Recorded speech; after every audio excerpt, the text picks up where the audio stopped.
But also to give us more perspective in terms of what is happening at this moment in this conflict between Israel and the Palestinian people effectively, and also what the role of the Americans here is. We're being joined by Mr. Omar Barghouti, who's a prominent Palestinian human rights activist and also a co-founder of the Boycott, Divestment and Sanctions Movement, who's joining us live in this broadcast.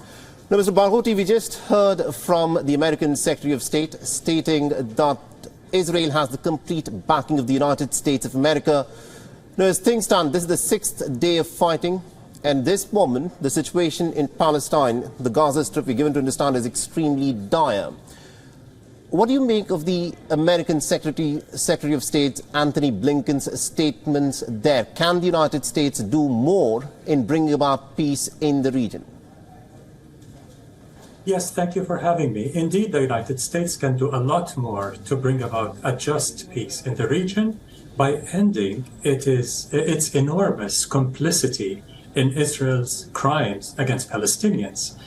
Since Israel's regime of settler colonialism and apartheid came into existence 75 years ago, the United States has been supporting this regime with billions and billions of dollars, with weapons, and with vetoes at the United Nations.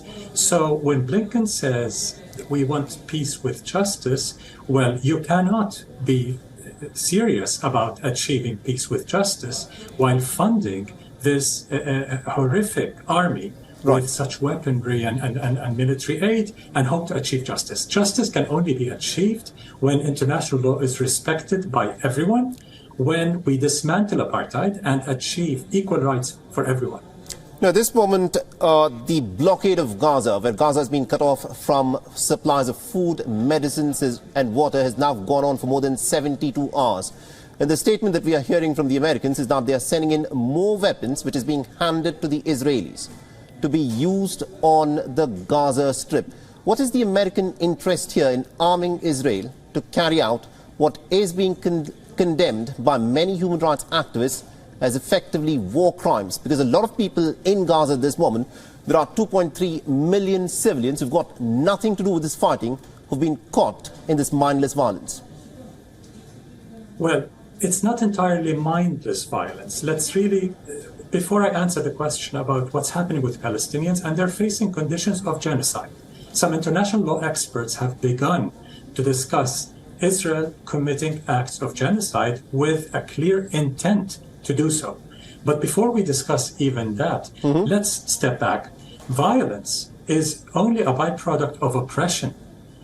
Someone who's working in the BDS movement, like myself, a peaceful movement that calls for ending occupation, ending apartheid, the right of Palestinian refugees to return, I desire to see an end to all violence, whether by the oppressor or by the oppressed. But in order to do that, we've got to see an end to oppression, because violence is a product of oppression.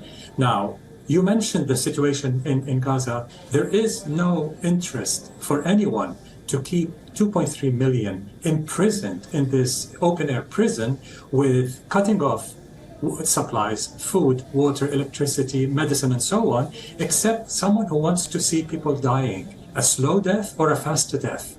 And they're being bombed. It's not just the blocking of all this humanitarian aid, it's the bombing, the indiscriminate bombing as has been described by international human rights organizations. This indiscriminate bombing, this wiping out of entire neighborhoods, hospitals, universities, and so on and so forth, this is not just a war crime. These are acts of genocide. That's what we're facing. And to end all this, every human life, every innocent human life is precious. But to end all violence, we've got to address oppression. Right. And also at this moment, the fact is, we are hearing a lot of statements that are coming in from the West, but no big Western leader so far has called for a ceasefire. Everyone has said that Israel has a right to defend itself. Of course it does. What has happened with the Israeli citizens, the attacks that Hamas carried out, are reprehensible and they need to be condemned in the strongest possible words. But what's been happening since in the Gaza Strip? Do you think that the West has actually not lived up to its responsibility of holding Israel accountable for what is happening in the Gaza Strip? The West is absolutely a partner in crime. It's not like they're a bystander. They're a complete partner in crime. they have funded Israel, they have armed Israel, and they have defended Israel against accountability at the United Nations, in international forums, and so on, while crying about Ukrainians and shouting about the Ukrainians' right to defend themselves against Russia's illegal occupation and invasion. They are denying that right to Palestinians. Well, what does international law say? International law says people under foreign occupation, under systems of colonialism, have a right to resist by all means, as long as they do not target non-combatants. So civilians cannot be targeted. It's prohibited to target civilians on any side. But people under foreign occupation colonization, let alone siege and genocidal conditions, as the case is in Gaza, have a right to resist. Right. Now the West, the imperial West, the colonial West, cannot tolerate those under this system of oppression resisting. All right, my last question to you, sir, is this. Now, it is in fact being said that Israel was caught completely off guard, but now there are reports that are coming in that the Israeli intelligence had been warned about the possibility of this kind of an attack by Hamas. Now, in the past, there are reports which clearly indicate that the Israeli Prime Minister Benjamin Netanyahu has gone on record and said that the way to, in fact, in some ways not have a two-state solution is to bolster the presence of Hamas. What do you make of these allegations that are doing the rounds that it is in fact probable that Israel was not completely caught off guard when the attack by Hamas happened? Well, colonial hubris is nothing new to Israel, like other settler colonies in history, including in South Africa. Colonizers think that because they have subjugated the colonized for decades, that they will kill the will to resist, and they'll make them accept slavery and subjugation as fate. Well, guess what? People under subjugation naturally, inherently, will never accept it as fate. They will do anything possible to resist it.